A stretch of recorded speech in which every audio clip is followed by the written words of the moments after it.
Well, I am here with my wife for a little coffee break. Thank you.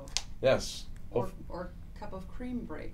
Well, hopefully your boss... Where's the coffee in this? It's in there. It's in there. Hopefully your boss doesn't get mad that I'm interrupting your work day. I know, man. Yeah. It was my fault, not hers. We'll see what happens. But this is just kind of a take a breath moment for this Thursday Thoughts, because we've just finished a whole bunch of stuff. Our oldest I can't even keep track. son just finished his first year in college. Our second born Turned 18, graduated from high school. Our niece just graduated from high school. Yeah, our junior higher just graduated from junior high into high school. Ben's going to be a freshman. And then this coming Monday, the 14th. It's our anniversary. 24 years. 24 years. We made it. I got married when we were 4, so. You can't make that joke, because then I'm creepy. That makes me creepy. He's not. Yeah, no, but there's been a lot. There's been a lot to celebrate for sure. Mm-hmm. A lot of parties. That's extra coffee. Our nephew got married. Yes. My brother got married. Yes. Oh my gosh, that's why I'm exhausted. I know. That's the coffee. I woke up this morning, I'm like, why am I so tired? There you go. That is why I'm so tired. It's exhausting to celebrate. Yeah, it is, but it's also amazing. Yeah. So these are massive life moments that kind of bind us together, even in a time, in a world that's kind of being torn and divided. Yeah. And I just kind of wanted to take a breath with you as we're approaching our 24-year anniversary. We made it. We were reading through Ecclesiastes 4:12, and I just kind of saw it in the light of all of the things that we just went through in the great unraveling of 2020, and how God has kept us united with each other as a husband and wife, and most importantly with Him. Ecclesiastes 4:12 says, "One person can be overcome or overwhelmed. Two people can defend themselves, but a cord of 3 strands can't be easily broken." And in a world and an environment where you and I, our world was being unraveled, and then our whole world changed when we moved from Hawaii to here. We've just kind of passed that 1-year anniversary of you starting a brand new career here in your office here at the Remax office, and I've started pastoring a brand new church with the Father's house. And how those things, though exciting, they could also actually cause us to be ripped apart, especially with the pressures of life that were already going on around us. Yeah. And we're going to be unraveled if we aren't intentionally uniting around each other and around the Lord most of all. I mean, especially with change, I think what we've all experienced. We've talked about this before, but. All change is kind of processed to some degree as trauma, even though it's like, and that sounds like so dark to say, but I think our bodies, like even just the aftermath of change, I was just processing it this last week, just so thankful for all that God's brought us through in the last year, but still processing the residual of change. And I think there's what you're kind of tapping into is that passage in Ecclesiastes. There's an intentionality that we have to step into of latching on to the Lord in the midst of all the change, in the midst of all of the upheaval and all that we've been through, like as a people in the last year and a half or two, if we're not going to be broken. Yeah.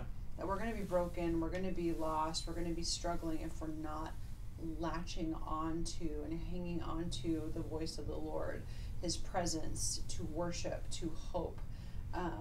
We will be broken. Yeah.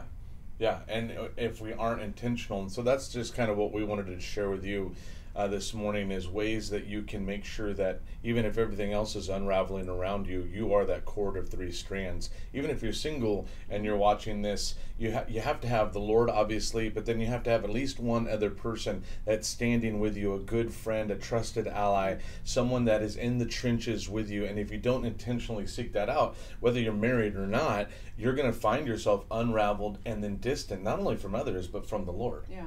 And I think for me, when I was looking at just this past year and what it is you did for me, I found something creeping into my heart that I didn't like. It was especially during when we first got here, and it was that kind of perfect storm of COVID, racial unrest, and political upheaval, and all of those things. It didn't matter what decision I was making. It seemed like I couldn't please anyone. like no one was no one was happy, and I found in pastoring. Yeah, in pastoring, and I was doing my best to hear the Lord, make decisions with our team, and I felt like maybe these people were happy, but these people were not, and I don't even know what happened to those people, and in all of that stuff, I started finding that my heart was getting hard.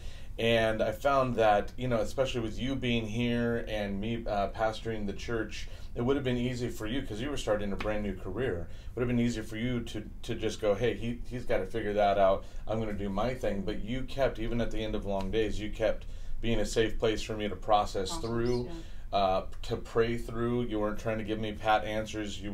There weren't any answers. But you weren't. That sucks. Yeah. Talk about it. Yeah, you weren't giving me any spiritual platitudes, which of course I didn't need. But you were helping wind me back into that place of sincerity and away from cynicism, because you were just being sincere, and at least being one person in my life that was not assuming things or judging things. But you were like, hey, you know what? God called us to this. He's going to see us through this. Let's pray this through. And over again, as you did that for me, it softened my heart again. It helped me to see things with fresh perspective. God would often, when we prayed through it, give you wisdom or me wisdom in how to deal with a certain situation. I just wanted to thank you for being that safe place for me, that kept me from unraveling or becoming cynical, and kept me sincere before the Lord. And I think that's the thing too, that a marriage really has to watch out for, especially the longer that they're married. We can kind of begin to become cynical with each other, and kind of like, say a little comment here, say a little quip there, and we don't understand how important it is that we have a safe place with at least one other person in this world. Yeah, well, I think one thing that we've committed to really early on is that we're each other's cheerleaders.